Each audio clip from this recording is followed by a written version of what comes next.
இப்போ நீங்க எங்க இருந்து பேசுறீங்க? ஹலோ, நான் இப்போ மெரினா பீச் கிட்ட பக்கத்தில் நின்றுட்டு இருக்கேன். மெரினா பீச்சில் பட்டணப்பாக்கத்தில் நின்றுருக்கேன். பட்டணப்பாக்கத்தில் பார்த்தீங்கன்னாக்கா வந்துட்டு ஒரே மேக கூட்டங்களாக இருக்குது. மழை நிறைய வர மாதிரி தான் இருக்குது. சவுண்டு பார்த்தீங்கன்னாக்கா தண்ணியில் கடல் அலை வந்து நல்லா வெள்ளையாக இருக்குது.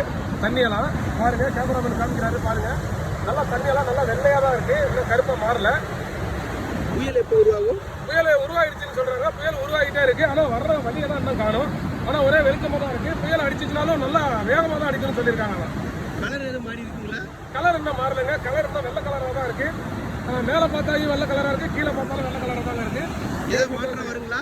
என்னங்க மாற்றம் வருங்களா? மாற்றம் கண்டிப்பாக வருங்க. மாற்றம் எப்படி வரும்னாக்கா புயல் காற்று வேகத்தில் வருங்க. நல்ல வேகமாக வரும், நல்ல சவுண்டோட வருங்க. மழை எப்படி இருக்குதுங்க? மழை வந்துட்டு சொட்டாக பெய்யுதுங்க. மழை பெய்யுதுங்க. ஒன்றும் பெரிய அளவில் ஒன்றும் இல்லைங்க. காற்று எந்த வேகமாக வீசுது? காற்று இப்போதைக்கு வந்து வந்துகிட்டு இருக்குங்க. புயல் அடிக்கிறப்ப அடிக்குங்க. மக்கள் நடமாட்டம் இருக்குதா? மக்கள் நடந்துக்கிட்டு தாங்க இருக்கிறாங்க. பாருங்க, ஒரே கூட்டமாக இருக்குது. புயல் காற்று எப்படி இருக்குன்னு வேடிக்கை பார்க்க வந்துருக்காங்க குழந்தைங்களோட. இப்போ கேமராமேன் காமிச்சிட்டு இருக்காரு, நல்லா ஜூம் பண்ணி காமிப்பாரு பாருங்க. மக்கள் கூட்டம் நாயெல்லாம் நிறைய இருக்குது. அதனால இதோடைய சீக்கிரம் நல்லா மழை பெய்யணும் எதிர்பார்க்குறாங்க. நன்றி, வணக்கங்க.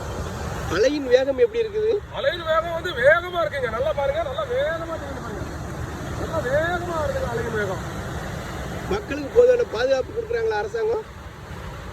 மக்களுக்கு போதுமான பாதுகாப்பு வந்து ஒரு ஜேசிபி அங்கே நிற்குதுங்க. ரோட்டில் க்ளீன் பண்ணுறாங்க. போலீஸ்காரங்களை பார்த்தா கண்ணு கண்ட தூரம் வரைக்கும் இன்னும் ஒருத்தரையும் காணுங்க. மக்கள் குளிக்கிறாங்களா? அது என்ன, நீங்கள் என்ன சொல்கிறீங்க? மக்கள் வந்து நம்ம எவ்வளோதான் சொன்னாலும் வந்து கேட்க மாட்டாங்க. குழந்தைங்களோட புயலை பார்க்க வந்து குளிச்சுட்டு தான் இருக்கிறாங்க.